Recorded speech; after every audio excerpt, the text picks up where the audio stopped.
Welcome, friends. This is our Wednesday meditation and talk. We're being webcasted on my Facebook and YouTube pages and IMCWs as well. We begin each week with a meditation.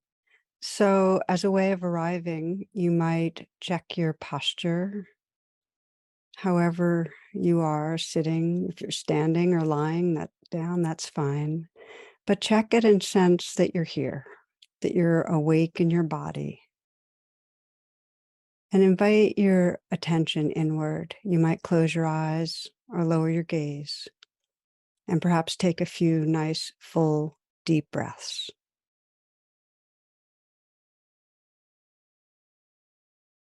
Feeling the breath and sensing that you can feel the breath right in the heart. So breathing in, letting the breath touch your heart. And breathing out, releasing and letting go.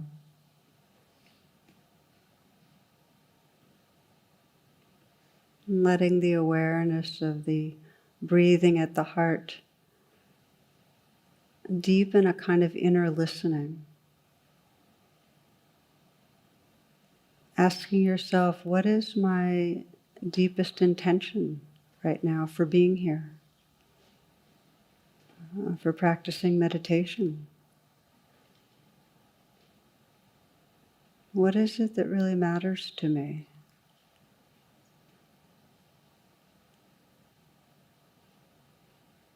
It's what does my heart long for? And listen inwardly. Sometimes initially we get a kind of rote response or we're just blank. But listen and sense really, if I could make any wish that this meditation might in some way deepen presence or open my heart, help me touch peace,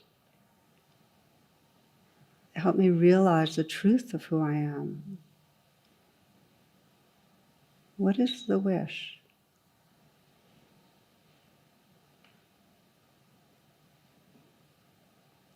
To feel your sincerity, feel that heart presence, and to gently bring the palms together at the heart. So we'll chant as community, as Sangha, the simple mantra Om. It's a sound current of connectedness. We'll chant it 3 times. Feeling your heart as you chant. You're caring. Inhaling deeply.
In the stillness, begin to let the awareness scan through your body, noticing if there's any areas of particular tightness or tension, and sensing the possibility of softening, relaxing, letting go.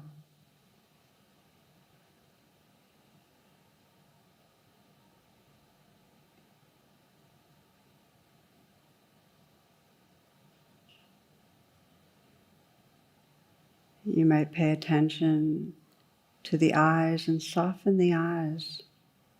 Let the brow be smooth.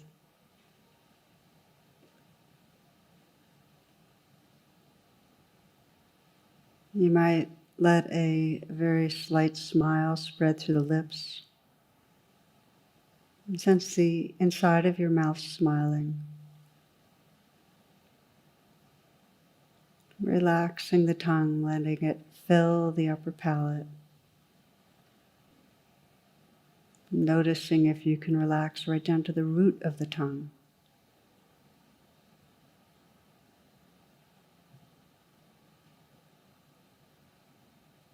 And just letting go and sensing the natural sensations that arise in the tongue, the gums, teeth, the lips.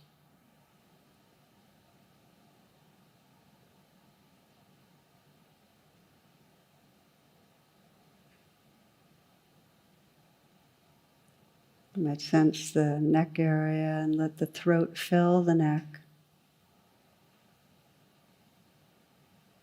Sensing the aliveness there.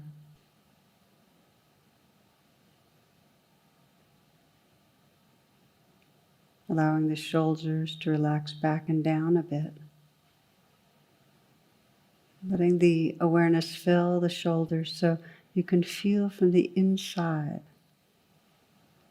whatever tightness or tension, whatever sensations of energy inside the shoulders.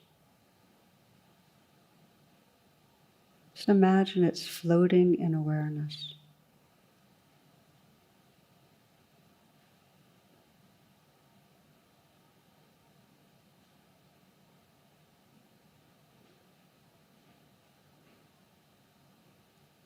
Let the hands rest easily, effortlessly, and explore softening the hands, and then softening again, feeling from the inside out whatever tingling or vibrating, whatever aliveness you can detect in the hands.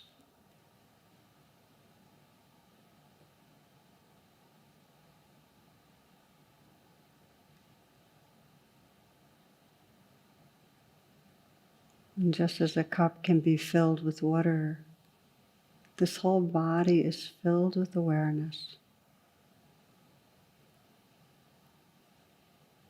Let the awareness fill the chest, the heart area, so that you can feel in an intimate way the sensations, the aliveness that's there.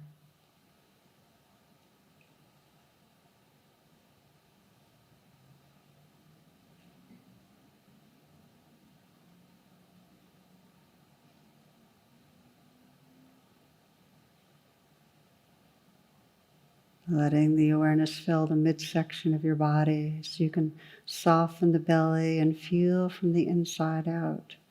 Again, the aliveness, sensations, and energy that's there.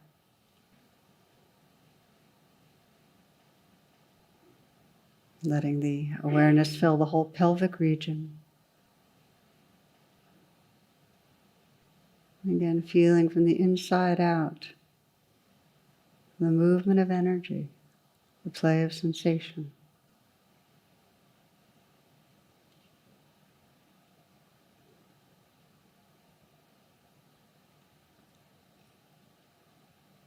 Feeling the legs, the length, the weight, the volume.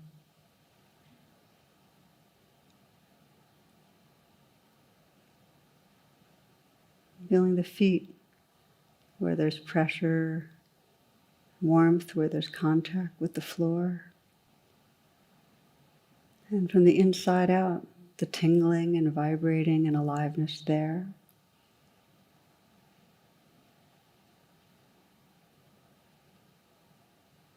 Still feeling the hands vibrating and alive.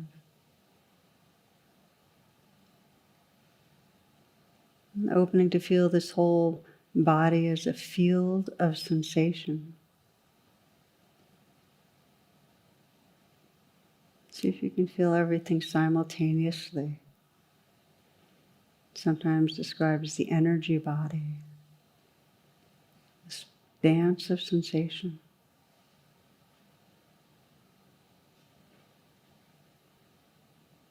letting go of any resistance, not stopping anything.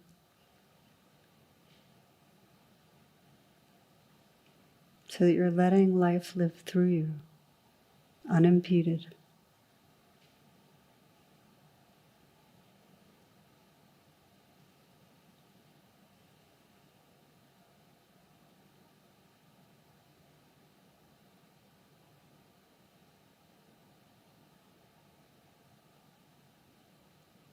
Including in this awareness the sounds that come and go.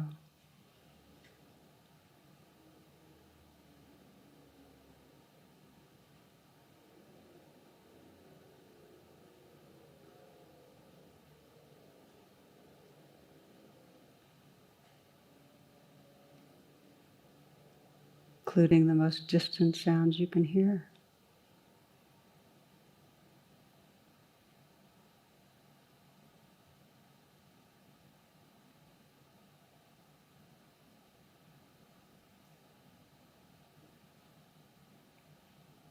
Letting sounds wash through you.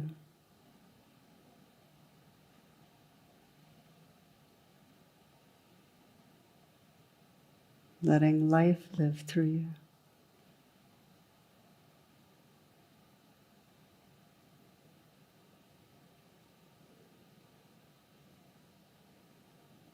It's resting in the awareness that's listening to and feeling this changing moment-to-moment experience.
At some point you'll notice that instead of that open awareness, the mind has contracted into a train of thought, commentary, going into the future, the past.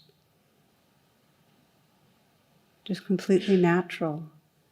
And it's part of the capacity of awareness to notice that. You can even note it, thinking. And then open out of that virtual reality and relax back here again. Listening to the actual sounds that are coming and going.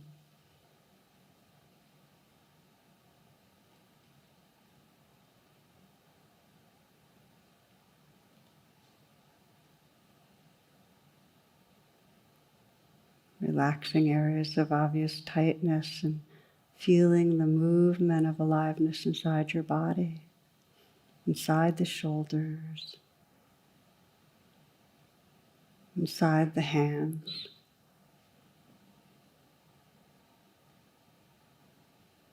Feeling the mood in the heart. You're listening to and feeling the changing life that's here.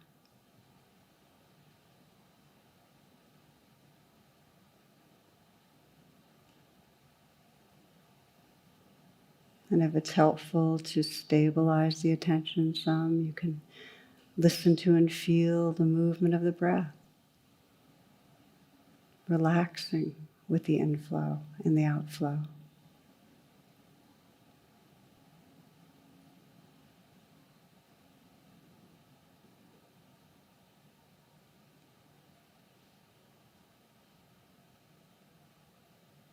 letting everything come and go as it is.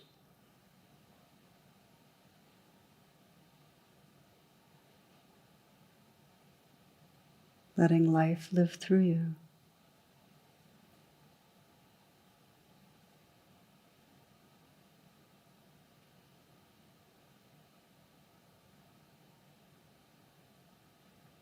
Resting in that awareness that's listening to and feeling the changing flow.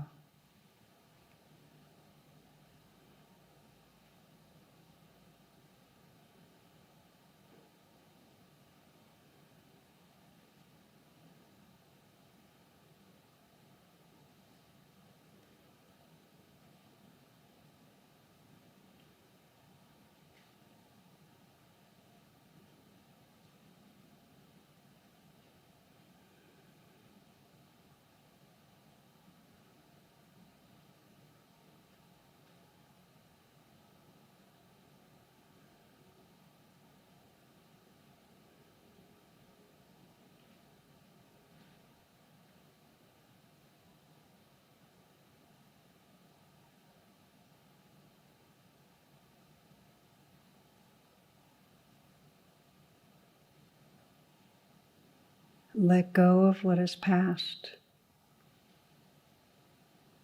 Let go of what may come. Let go of what is happening now.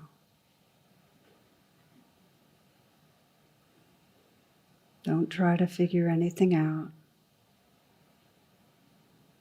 Don't try to make anything happen. Relax right now and rest.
And gently bringing yourself back.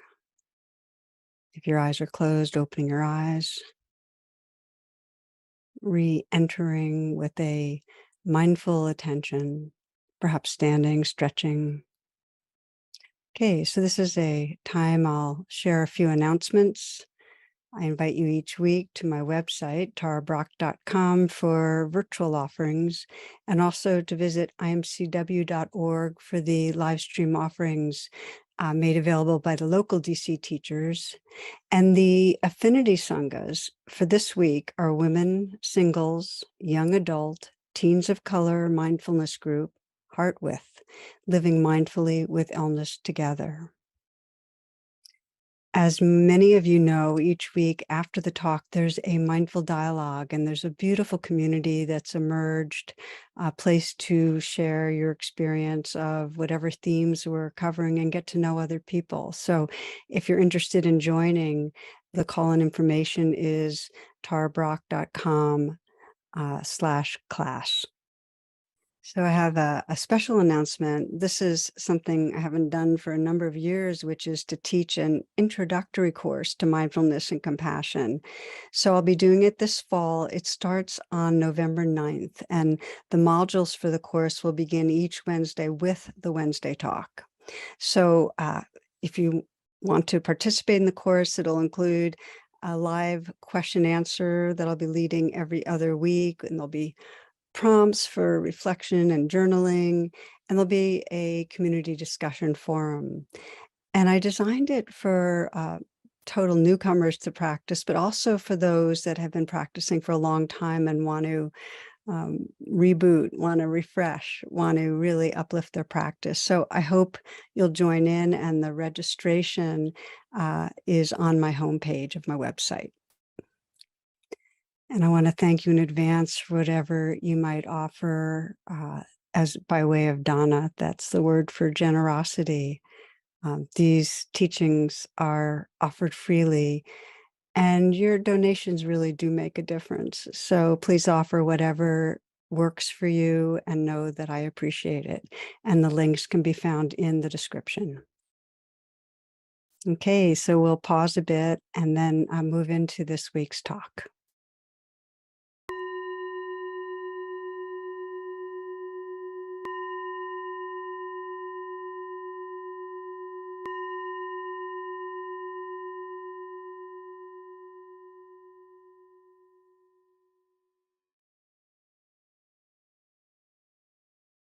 Namaste, friends. Welcome.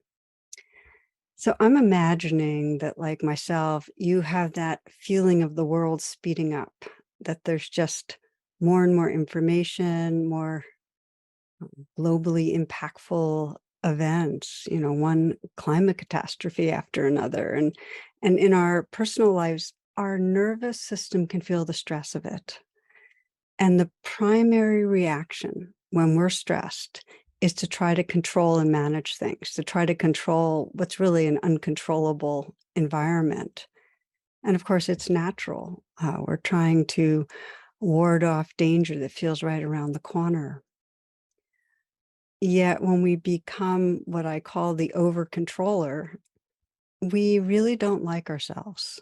And it creates distance from others. It really blocks us in a deep way from living from our hearts, from a sense of wonder or curiosity, or really the fullness of who we are.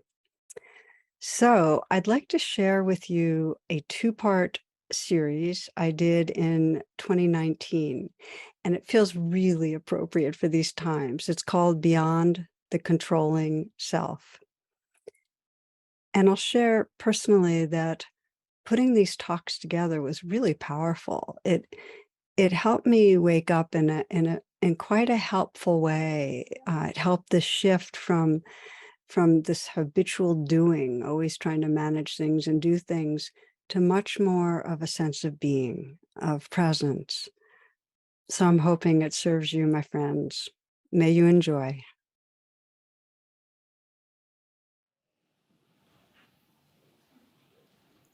Namaste and welcome.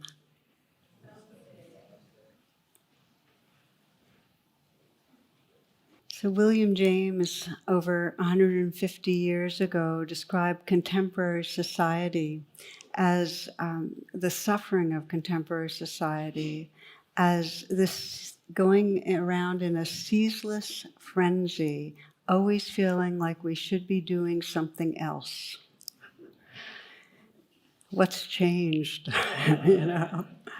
How many of you can relate to that? Always think you can, yeah. There is something in us, this kind of chronic doing, where we're anticipating around the corner that there's yet something else that's going to need our attention, that's going to go wrong. And so even when we're doing one thing, there's a sense of we got to get to the next.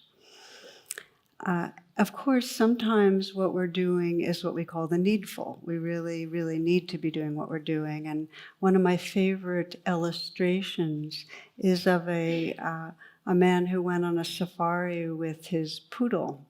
And as it turns out, the poodle started chasing around some butterflies and found that he was totally lost at one point. So he's trying to find his way back, and then he sees a leopard stalking him. And so the poodle goes, uh-oh. And luckily, the poodle noticed some bones on the ground close by and immediately turned his back to the approaching cat and started to chew on them. And just as the leopard was about to pounce, the poodle called out, "Boy, that was one delicious leopard, but I'm still hungry. I wonder if there's another around." Upon hearing this, the leopard halted his attack mid-stride, a look of abject terror on his face.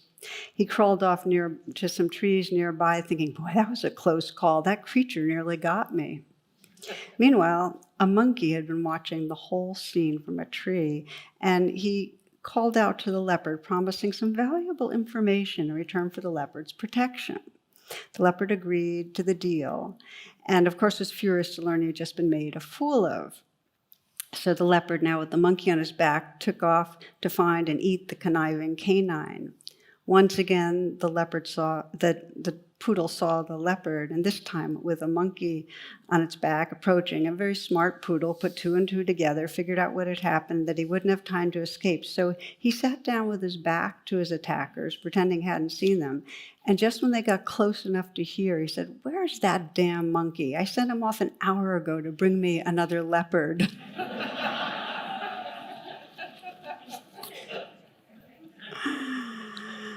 So we love it when we can connive successfully and when it's necessary.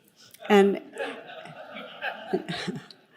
you might be wondering what this has to do with our talk for the evening. And I'm going to figure out some way to link it up. So every one of us has a survival brain that is equipped to activate actions we need to protect us and to further our well-being. We all have it, and that survival brain makes very good use of thinking. A survival brain tells us something's wrong, something's missing, and then it puts our brain to good use to try to fix things. And so we go around doing a lot of conniving. I mean, we all do. A lot of problem solving and so on. And as we know, well, it's absolutely essential that we protect against leopards, the leopards in our life, and we, and we, in some ways that we are trying to win over and get what we want. We know that's important. It's not a recipe for a rich, loving, creative life. And if we spend all our time hooked by that survival brain and trying to control our environment and control other people and get what we want, and if that's our full-time occupation, because it's become habitual, we miss out a lot.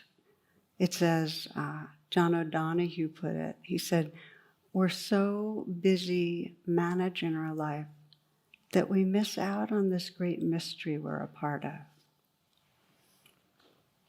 That always strikes me, because when we start looking at our lives, we realize that we over-manage things. We're over-controlling, overdoing. You might, and I like doing this whenever possible, take a moment to close your eyes and just let this be some time to reflect on today.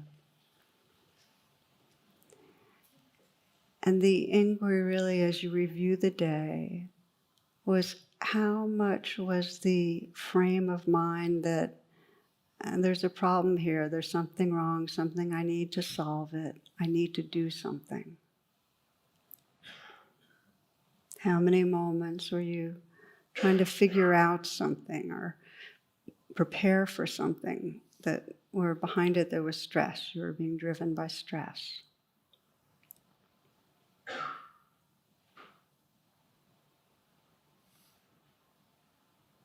And in contrast to that, to the managing of today, how many moments were there of what we might call being? Just being. There's a sense of listening,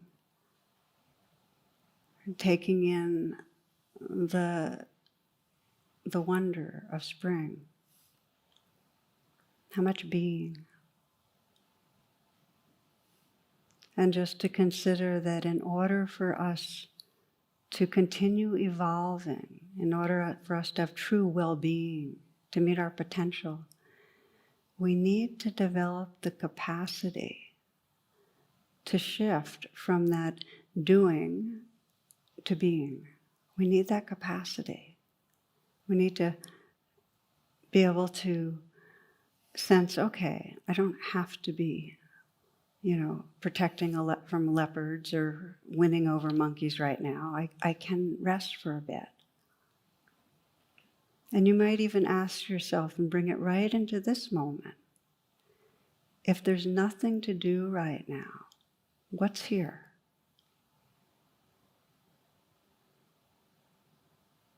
right in this moment, if there's nothing to do, who am I?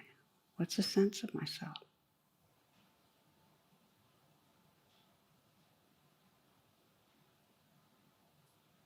If there's no problem to solve, what is here?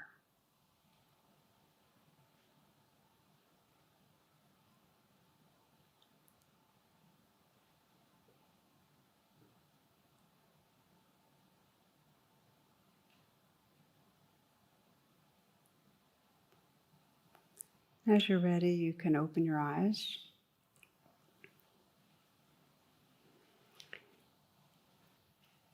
You might have sensed if you got a little quiet and you asked those questions, really, if there's nothing to do, what's here? That all of a sudden, one of my friends describes this as looking at the roof comes off of the room, and like there's just a lot more openness and mystery and aliveness, and who knows? But we're no longer in a box in that trance of I'm a self on my way to do something else and do it right and not make a mistake, and we're out of that.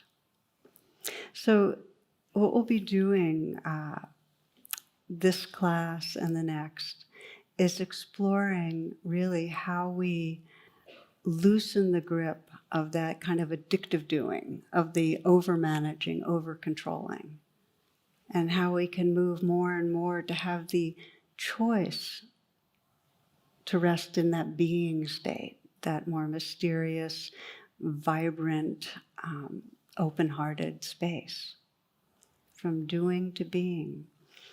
And again, why is that important? I can speak for myself, and if you've been following these talks and podcasts for a while, I come back to this theme fairly regularly, shifting out of the controlling self, letting go of so much controlling, being more just here. Because I can speak for myself, you might know FOMO, the fear of missing out. Well, my big FOMO is that I'm going to manage my way down to the deadline, the end of the strip, death, and not have really been around for the moments as much as is possible. I think that is the deep fear, that we're going to miss out on life, And the way we miss out is that we're in a doing trance. We're human doings. How many of you can relate thus far? Are we together on this? Okay. I speak of it because I know my inner controller. And, it's sometimes very gross and sometimes very subtle, but I know that. And I know how, of course, we have to do a certain amount to take care of our lives, but we way overdo. So the beginning of understanding the shift from doing to being, I find a very useful kind of metaphor from Aldous Huxley, who describes the reducing valve of awareness. And what he says is, let's say, you can think of it as in the early development of our species, when we were pretty much in the grip of the limbic brain, of really survival brain.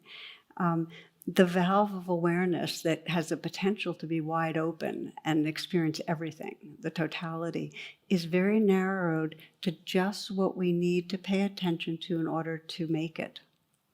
It gets very fixated. It's narrow and it's rigid. And the basic felt experience is something's wrong or about to go wrong. And so there's a lot of vigilance and a lot of looking around for what's going to go wrong, or something's missing, how can I get it? And that is kind of a description of the primitive brain, a very narrow valve. And if you think of it like you're on a cross-country trip and, how the valve of awareness is going to be if, you have engine trouble. Well, you're looking for a mechanic. Or you're on a cross-country trip and there's a blizzard. Well, then you're going to be looking for a place to get off the road and stay narrow. Or your person that you're going with, your partner has acute appendicitis, and then you're looking for a hospital. So it's that kind of thing. You're in fight, flight, freeze. Or you're a vegan looking for a meal you can have. But now you can go to Burger King and you can get a vegan Whopper. Did you know that? Just in New York Times in the last day or two. Yeah. So your valve opens again a little with happiness. So that the idea is that we can spend, when we're stressed and our on button of stress is really jammed, we can be going around with a narrowed valve all the time and not really take in the world around us, not really be able to listen to loved ones and really be there and present, or to take in beauty, our sorrow. We're just not there for our life. Now, as we know that the way the narrow valve works is when we're stressed, there's a message that something's wrong, and then the message is you have to do something. As soon as there's something wrong, we get the message of do something. And again, sometimes it's useful and sometimes it's not.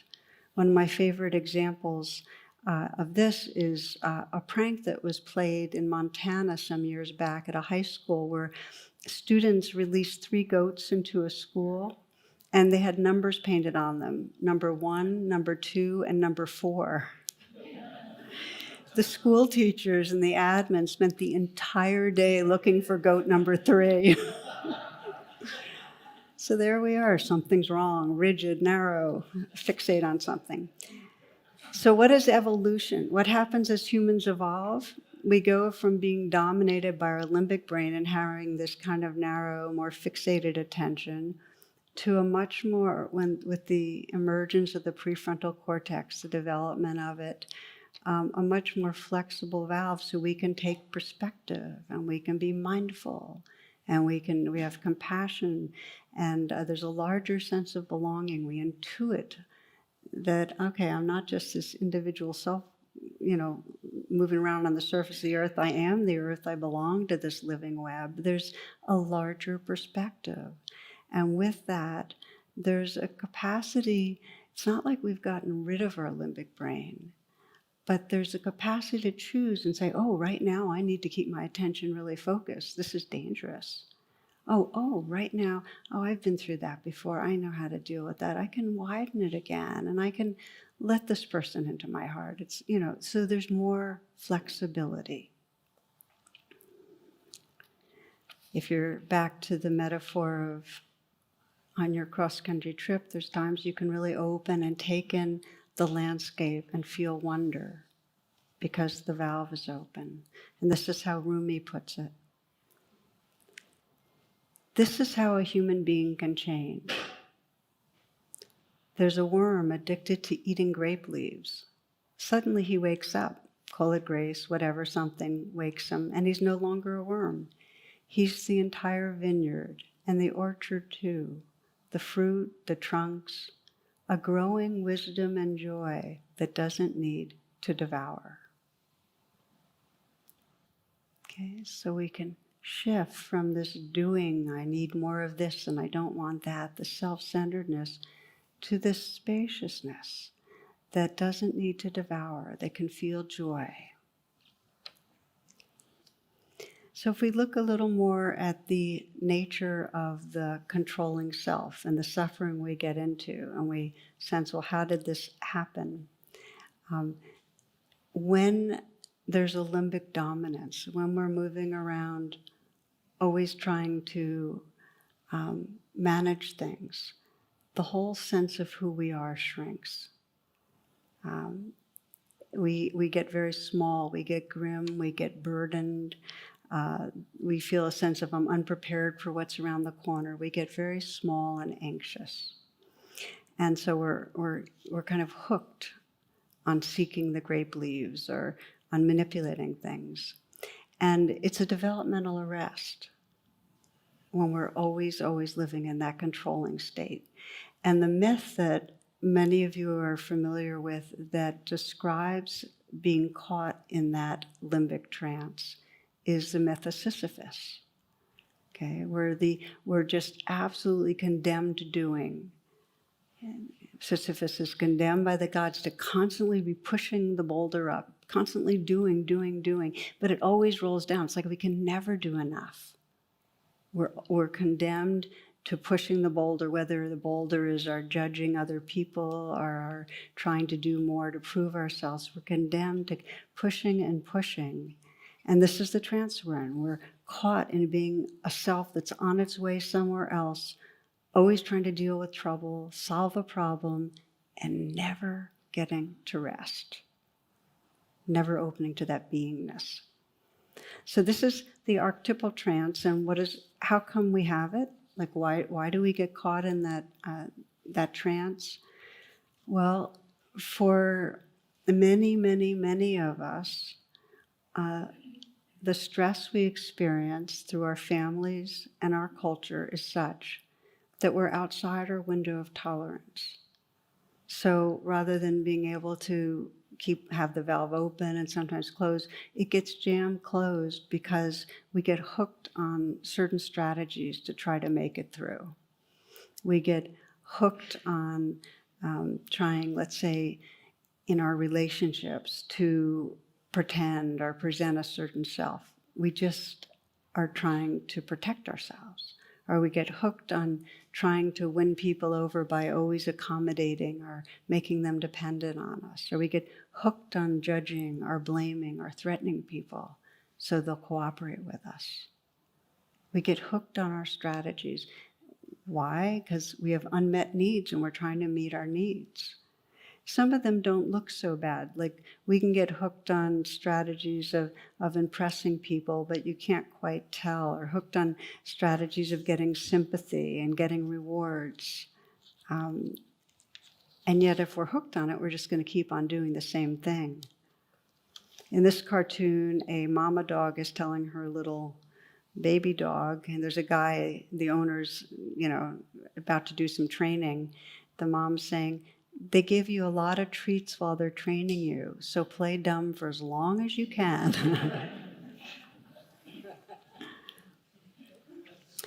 So the deal is that these strategies of pushing the boulder carry over also into spiritual life. We can do it when we meditate and really have the sense that we have to try really hard and get hooked into trying really hard. One Garrison Keillor's famous lines is, "My ancestors were Puritans from England. They arrived here in 1648 in the hope of finding greater restrictions than were permissible under English law at that time." You feel the boulder there, right? Pushing the boulder. And then, of course, in the Zen tradition, you have the new novice coming to the Zen master saying, I really want to be enlightened. How long is it going to take me? And the master said, 10 years. And he said, well, what if I try twice as hard? And the master says, 20 years. Wait a minute, you just said 10 years. For you, 30 years. But you can see it, the striver, it's that striving energy. Never enough, the feeling of never enough. Now here's a few other pieces about what locks us into always pushing, being an over-controller. We get a temporary fix. I mean, if let's say we are an over-controller by trying to impress people and prove ourselves and accomplish this and accomplish that, we get a temporary surge. Or if we're over-controlling by being angry, we get a surge of power with the anger. But then what happens? We know very well. There's a reaction to us, and then we have to rev up the anger again. Or we've proved ourselves with one thing, but because deep down we don't feel enough, we always have to do yet the next. There's never a sense of enough. We still have to push the boulder, and we're still addicted to doing. It's compounded, the Sisyphus complex, being caught in it is compounded by the fact that we don't like ourselves for the way we're pushing boulders. There's self-aversion. Sisyphus does not like himself. And you can sense it that whatever our way of controlling things is, whether we try to control by judging or proving or whatever it is, or control by, in some way, if we feel unlovable, then we'll control by giving ourselves more food maybe, and then we'll feel shame, which will make us feel more unlovable, and then more food. We get caught and hooked in the cycle. It keeps us pushing boulders, the self-aversion. So, what can Sisyphus do? I mean, if you think of the myth, what can Sisyphus do? I mean, you know that any revenge against the gods isn't going to work. Can't take the boulder and hurl it down at the people below. Can't, try harder. That's not going to work. Doesn't help to bang his head against the boulder in self-hatred. What can he do? What can we do if we're caught in that overdoing and that over-controlling? What's going to help?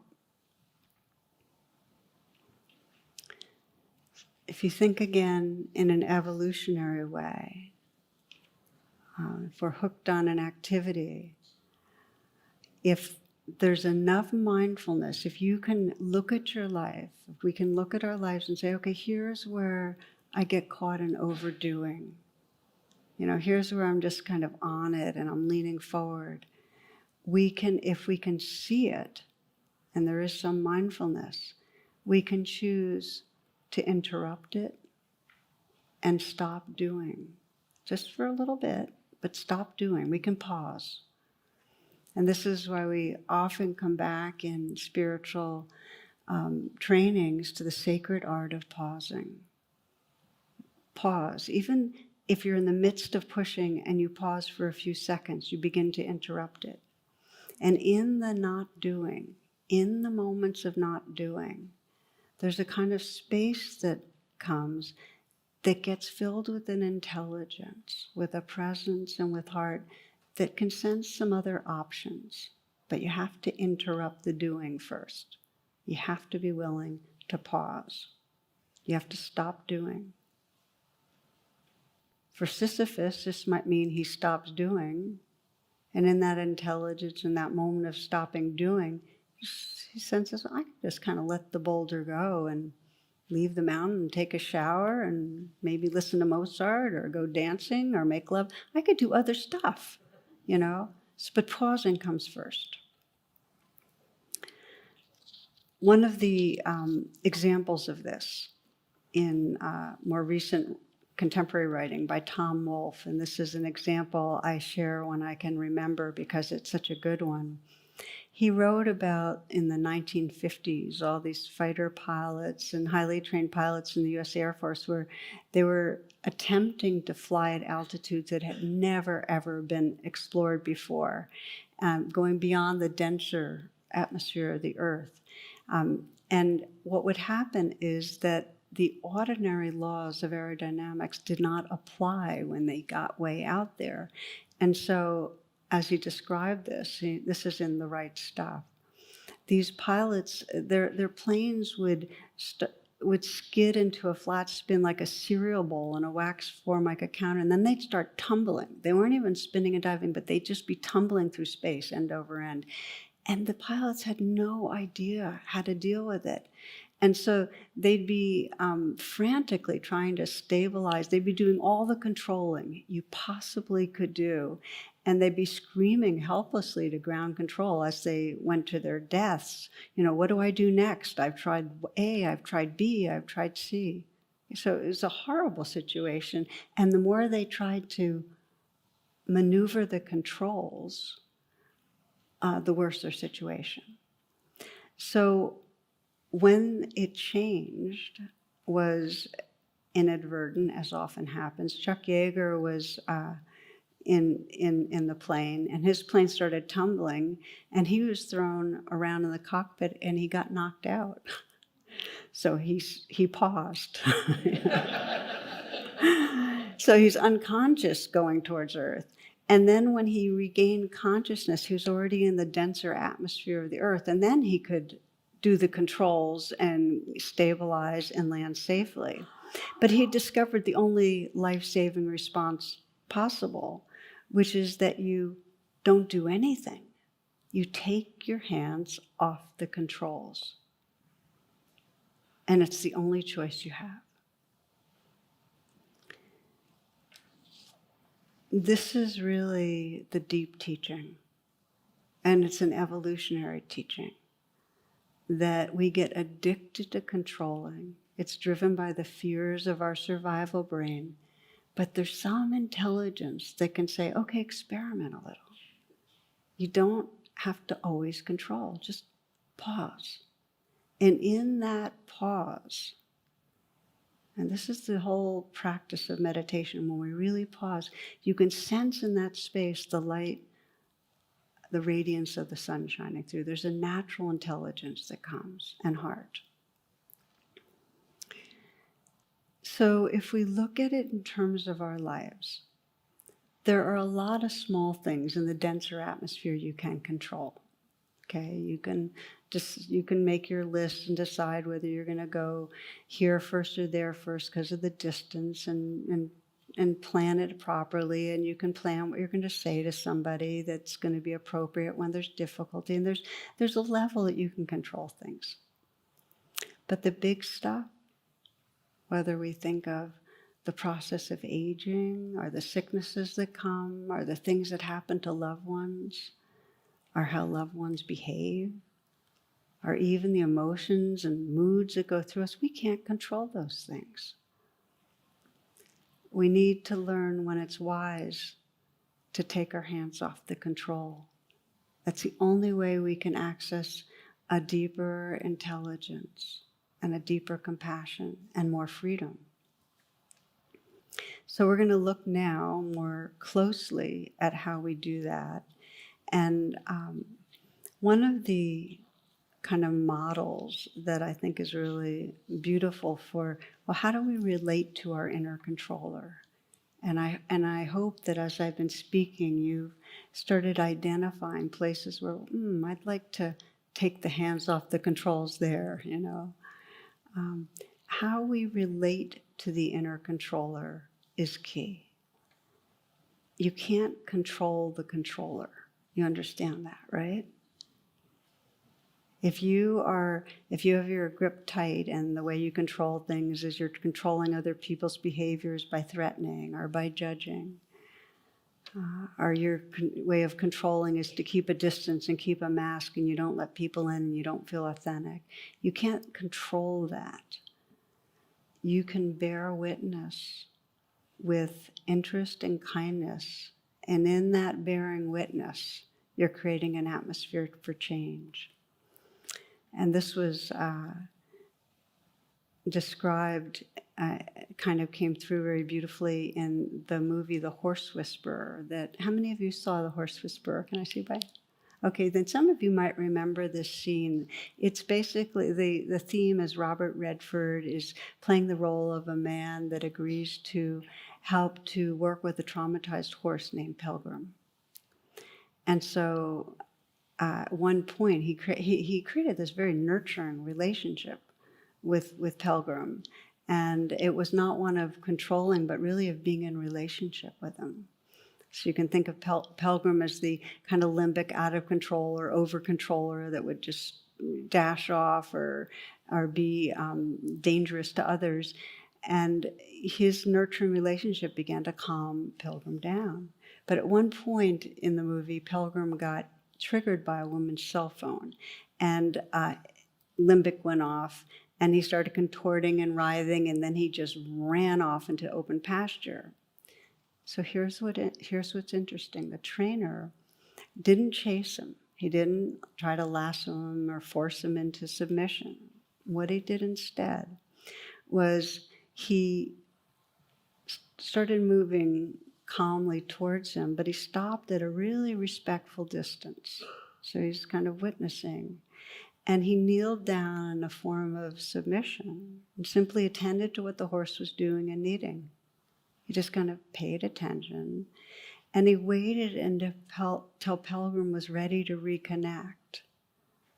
He just waited, and after some time, Pilgrim slowly walked back over to him, and where the trainer was kneeling, he came closer, and the trainer was very present and still, and finally Pilgrim lowered his head, and that's a sign of a horse's trust and willingness and readiness.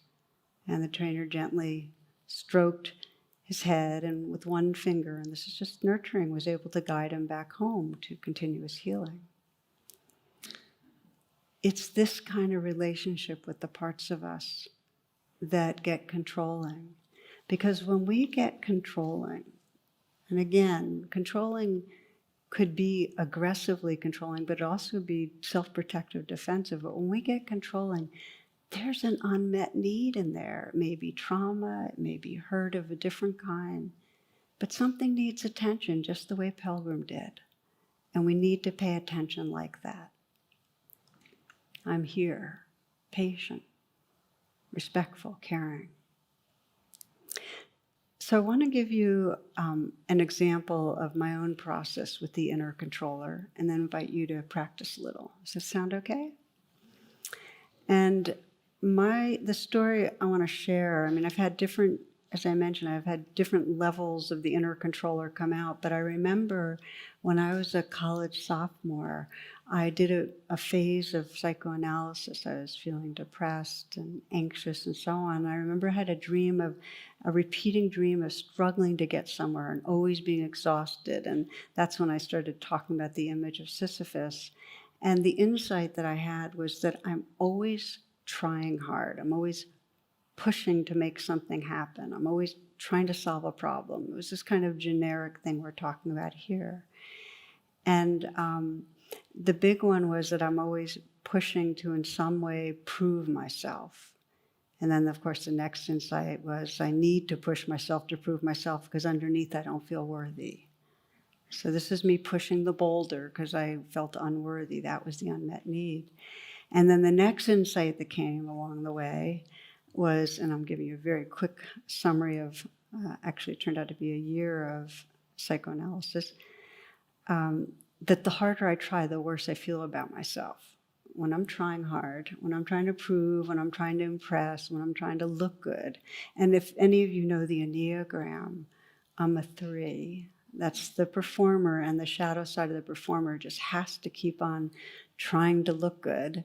So then I tell you about how I'm trying to look good so I don't have to try to look good anymore. But anyway, you get how it works. That how exhausting that was and how much I didn't like my striving self. I didn't like the Sisyphus, the controller. And I, around that, when I graduated college, I moved into an ashram where primarily yoga, we were practicing yoga. And continued to be paying attention to this and I brought all my striving and proving and impressing into the spiritual world, and I was going to be the best yogi and the best yoga teacher, and so I was competitive, and I was trying to make up for some feeling like I wasn't okay. And finally, I was on to myself enough that I remember being with a group of women from the ashram, the spiritual community, and naming that I might appear one way, but inside I was, competitive, and I was vain, and I was, always trying to get everybody to think I was a great yogi. And I didn't know it then. I'm hypermobile, but back then that made for being like a really good yogi. Now I can barely stretch, but back then, and I joined an ashram community that actually had a Kundalini Yoga Olympics, which was just made for me, and it was perfect. I could compete in yoga, which is crazy, of course, right? But we actually had these competitions where I remember one summer at the solstice where the competition was on doing wheel pose, which is a back bend. And I remember doing wheel pose for 20 minutes and winning that. And then over the years, thinking about it because of this hypermobility, when now if I begin to try to do something like that, how quickly I'll injure myself. And just the karma of that, of developing a pride around something that actually was physiological. I wasn't owning it, and it ended up causing trouble. So I confessed. I said, okay, so I've got all this inner controller that's trying to, impress. And I don't remember what happened in the group beyond that. This is probably 40 years ago that I'm speaking. But I remember going back to my room and processing that. And initially I thought, oh, I'm going to do some pranayama because I felt so bad. I just wanted to get rid of it. That was controlling the state with something else. Then I started staying with it, and that's where the horse whisperer came in. I didn't know anything, the movie didn't exist, but I just started watching what was going on. And what was going on inside was I was beginning to see, not only was there the self that wanted to prove herself, but underneath that there was a real sense of something's wrong with me, I'm not worthy. And so that witness part of me got much more tender and just really present. And I began to sense all the different ways that I was trying to control the world were really coming out of wanting to be loved. And when I could see that, I could then offer myself kindness, and it calmed down some of that need to prove. That was, of course, over time.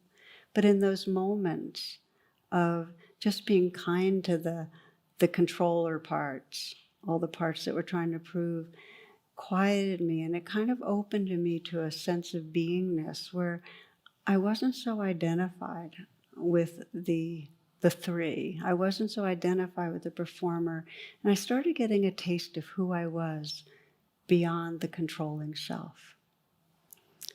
That is the gift of this exploration. If you can sense the way you become addicted to doing, and even some of the strategies of controlling that might be defensive or aggressive, and begin, like the horse whisperer, just to bear witness and to pause them, to put them on pause and just hold the space for them and sense the need underneath. You start opening to a space of who you are beyond them. And then that makes a lot of room for them not to have such a grip. So with that, I'm going to invite you to reflect a little, and I'll walk you through it. Okay?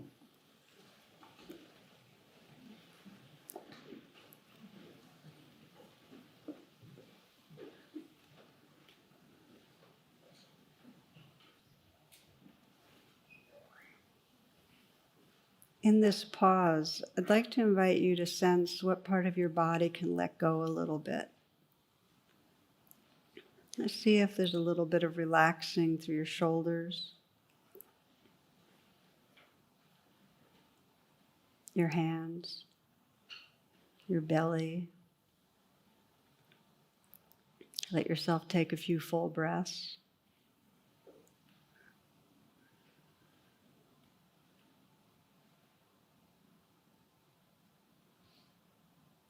And then scanning your life, sense if there's any particular place or situation where you know you go into that over-controller mode. It might be with another person or a difficult situation, or in some way you notice that you get particularly judgmental or blaming or defended, or you start over-accommodating, but you have your way of trying to manage it that might not be so healthy for you. Maybe it's a situation where you feel driven to prove yourself, as was the case for me. And then again, proving yourself again, and it's never enough. It's like you always have to push the boulder.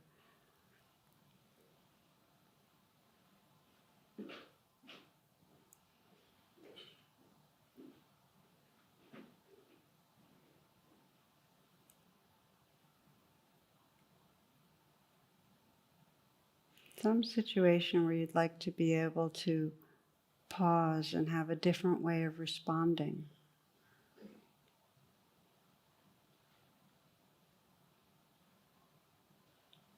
And when you have the situation in mind and you go to right where you know you're caught in your over-controller self, where you're caught in the reactivity, imagine pausing.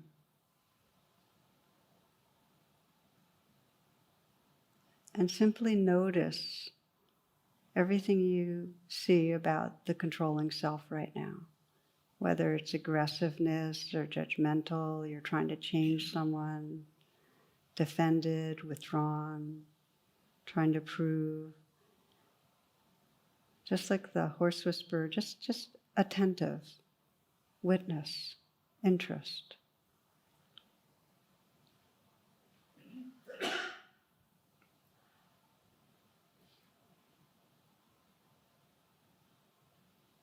You might notice if you're not liking yourself for what you're doing, because that's often a part of the over-controller.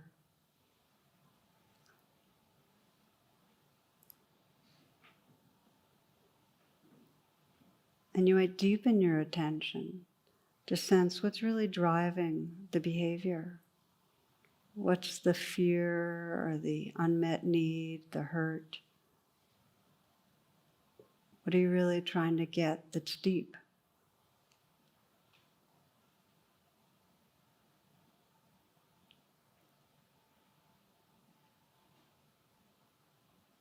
There's always an unmet need if we're hooked in pushing a boulder and over-controlling.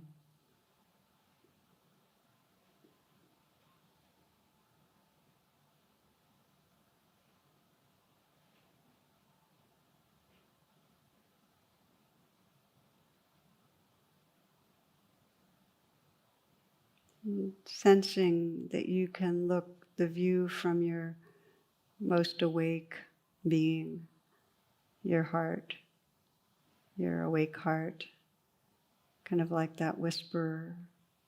Some think of it as their future self at the stuck place that has that unmet need, and just sense that you can, and it might help to put your hand on your heart, send kindness. Just energetically send kindness, send whatever can help to comfort or meet that need in this moment. For me, it was seeing that I was feeling unlovable and just sending love, saying, I'm here, you're lovable. Even the intention to offer kindness within can help to meet the needs that are underneath the controller.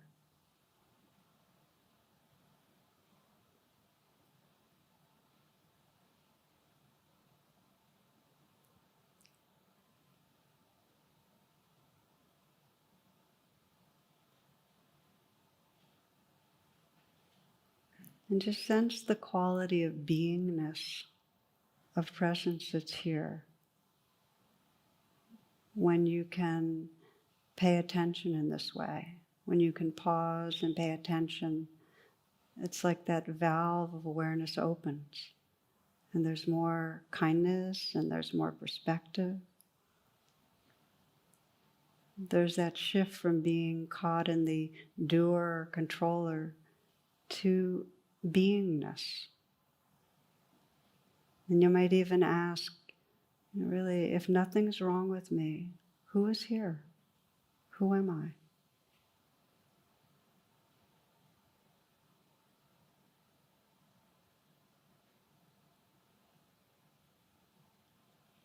The controller never likes itself, but when we open up to this presence, we can sense a kind of homecoming from doer to being.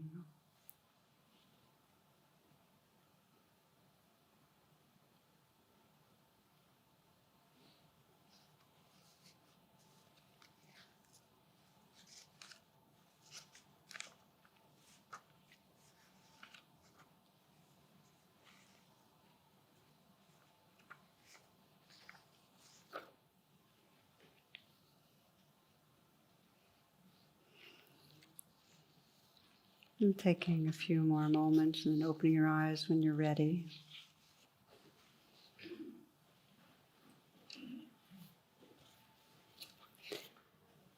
There are ways that we can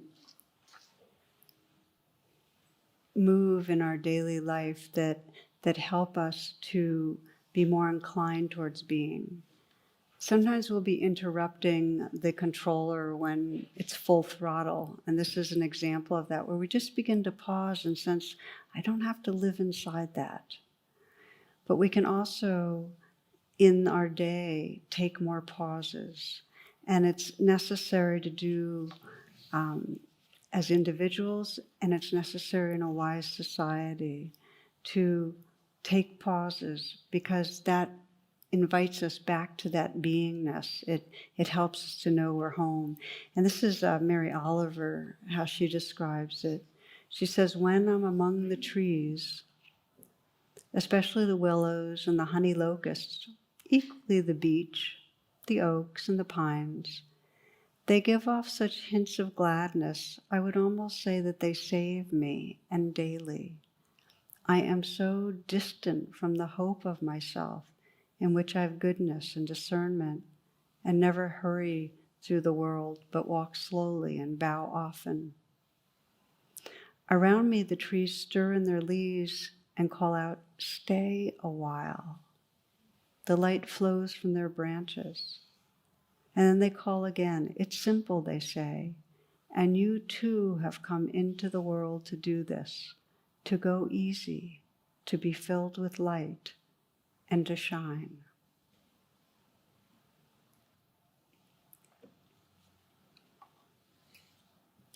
We started I brought in the early on, this fear of missing out, and the big one is missing out in our lives.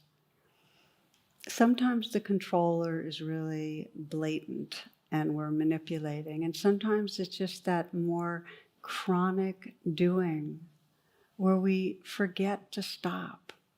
We forget to pause. And if we're doing a lot now, if you looked at today and you saw that you were always tumbling into the next thing, that's what we do in our whole life. It's not like it's all of a sudden going to stop. It's a habit. We can break that habit.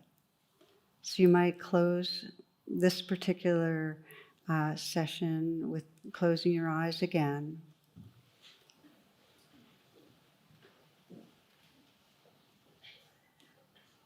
And you might reflect for a moment on even the words human being, since human is a modifier for being. And ask yourself, well, what does it mean to be a being? What does it mean in this moment?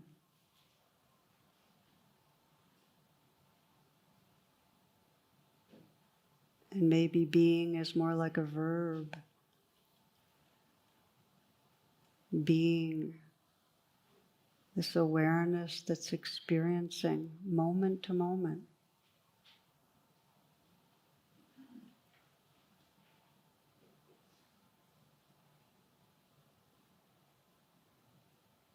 There's a great blessing when we can open that valve of awareness and shift from that doing where we're chronically on our way somewhere else and sense this beingness, this space of light and aliveness, of loving awareness. And they call again, it's simple, they say, and you too have come into the world to do this, to go easy, to be filled with light, and to shine.